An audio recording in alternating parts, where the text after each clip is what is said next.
And unfortunately, I was out of town, so I missed Local Palooza. So give me a little review. Oh my God. It was, I mean, for me personally, it was wicked fun. Like that was just it was my favorite show that I've played in my 50s. So, since the days of Five have come back together, over the last 20 years, it was just a good, fun crowd. I think for all the bands, I probably go there first before I go to the bands, because I feel like a lot of the bands we've seen. Sure. So we've seen them here. So you could speak to that. For sure. Yeah, I don't think there was anything that was surprising or shocking. I mean, there were new approaches to songs. There were new songs, so it wasn't like that. But there wasn't, in terms of what came from Age of Ruin, we would expect from an Age of Ruin show, or the Cursor. The Knuckleheads are fantastic. I still love the Knuckleheads. Yep. So I can't praise those guys enough. And that was without their drummer Sam.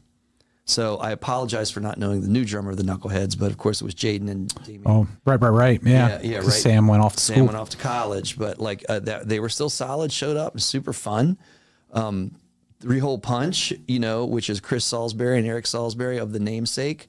They were fun as hell. They dressed up like cowboys, almost like toddler cowboys. So Eric Salisbury was there in his tighty whities, on stage with his guns in his holsters, and it was and his gun in his holster. Oh yeah, exactly. Well, I guess he had two guns, so to speak.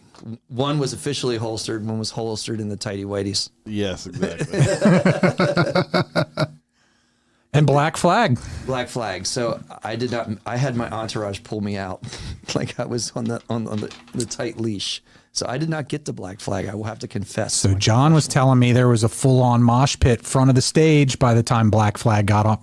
I felt like there was that really kind of the feel of that through a lot of bands, it was, we always talk about mosh pits and moshing. It was the good style, right? Like Sure. It was the friendly, helpful, let it loose, bang into each other, slam around, give some shots, take some shots, but then love thy neighbor at the same time. That's the way it was, right? Yes, yeah, exactly. So there was definitely that feel. Not the new metal moshing. Yeah, and I feel like the crowds intermingled so well. So there was the people that showed up for Days of Five, and they intermingled with people that showed up for Cursor, which intermingled with people showed up with Age of Ruin and Three-Hole Punch and on down the line. So it was just a good, feel-good day. That was my favorite local palooza of the three local paloozas.